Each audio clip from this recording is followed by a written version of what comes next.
Get a letter so absurd, so out of nowhere you have to double check it's not some kind of prank. That's how this started. One morning I found a manila envelope in my mailbox. No stamp, just a weird logo in the corner, and inside was this perfectly formal letter asking for, get this, the keys to my house. From the HOA. An HOA I wasn't even a part of. I wish I was making this up. 2 days later, while I was out of town, strangers broke into my place claiming emergency rights. And if you think that's where it gets wild, oh man, buckle up. Let me set the scene.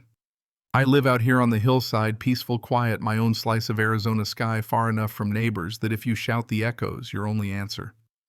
My property's older than half the street, predates the Saguaro Pines subdivision by decades, and no matter how many times I've told people I've never belonged to their HOA, not once. But that morning, 2 days before my flight to Vancouver, I find this letter in my mailbox, all official-looking request for temporary access, vacation safety compliance. Polite words, total insanity. They wanted copies of my front and back door keys for emergency access while I was gone. Plus a little map to their Dropbox, like this was just how things worked around here. Now, I'm not one for drama, but you gotta draw the line somewhere. I scanned in my property records, scribbled a firm but professional. Nope, not a member. Don't contact me again unless it's through a lawyer, and dropped it at their office myself. Figured if you want something done right, do it in person. That night I shared both letters on a local online forum. Just to see if anyone else had ever heard of something this nuts. Replies rolled in, some folks laughed, a couple were horrified, and more than a few warned me to watch my back. Apparently the HOA president, this lady Karen, had a reputation for pushing her luck way past the property line. The next day things cranked up a notch. I'm out on my patio, coffee in hand, and I see two guys in matching polos, Saguaro Pines logos and everything, just standing at the end of my drive. One's filming my house, the other's checking my mailbox and porch like they're casing the joint. I call out, "Can I help you?" They don't even blink. "Routine HOA documentation, sir." Right. I tell them again my place isn't under their jurisdiction. They keep filming anyway, say they're just making sure the property's secure before your trip. I have to tell them to leave, and even then they just sort of shrug and stroll back to their truck. No shame at all. That night I text my brother Miles, he's a lawyer in Phoenix and honestly more used to HOA wars than anyone should have to be. He tells me straight up, don't leave that house unattended unless it's locked down tighter than Fort Knox. They're testing the fence. That phrase stuck with me, testing the fence, seeing how far they could push.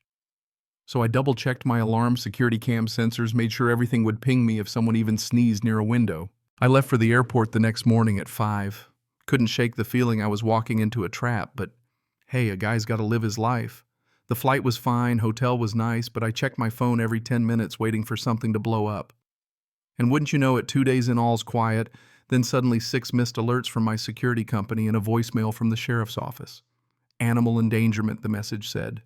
Entry made after failed visual confirmation. I don't even own a pet. I scrambled for my security feed. 3 people with flashlights, all in polos, again, jimmying the back door open. 2 of them walk into my kitchen like they own the place.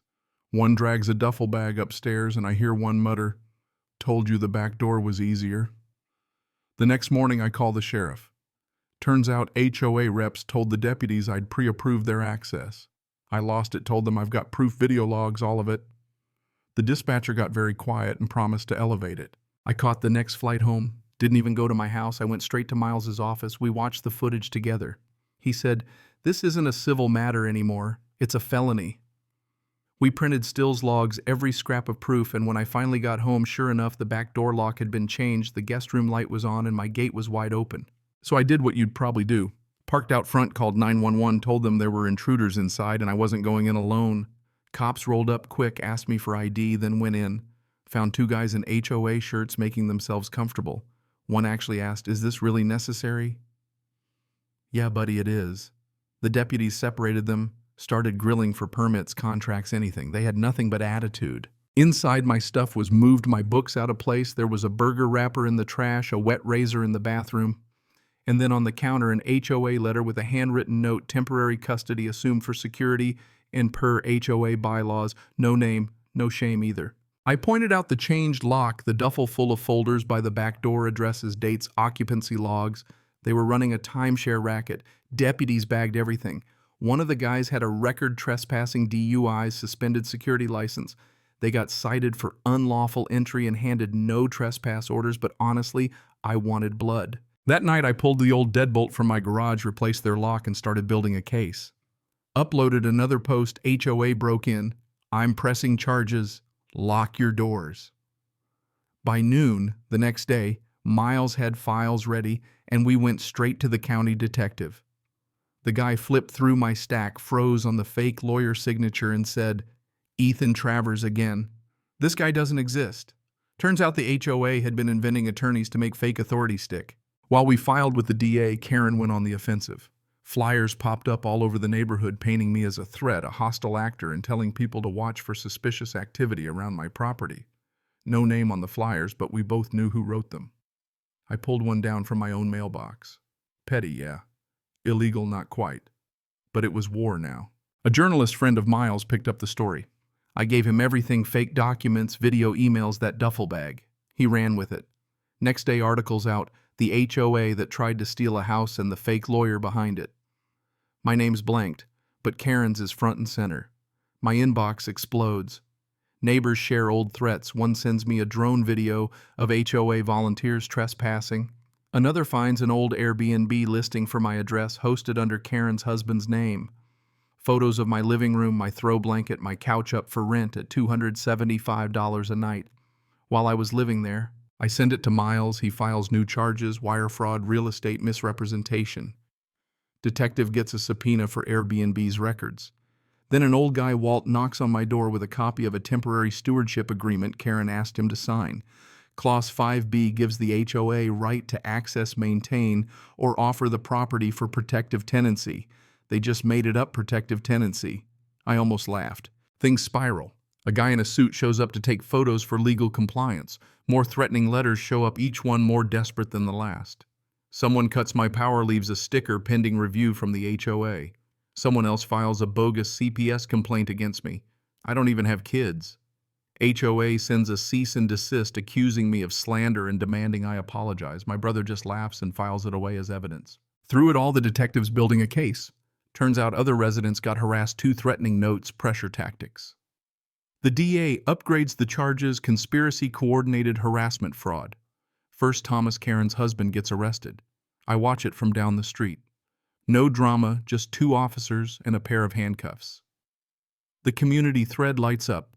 Karen spins her story online, calling me an outsider and blaming me for risking neighborhood safety.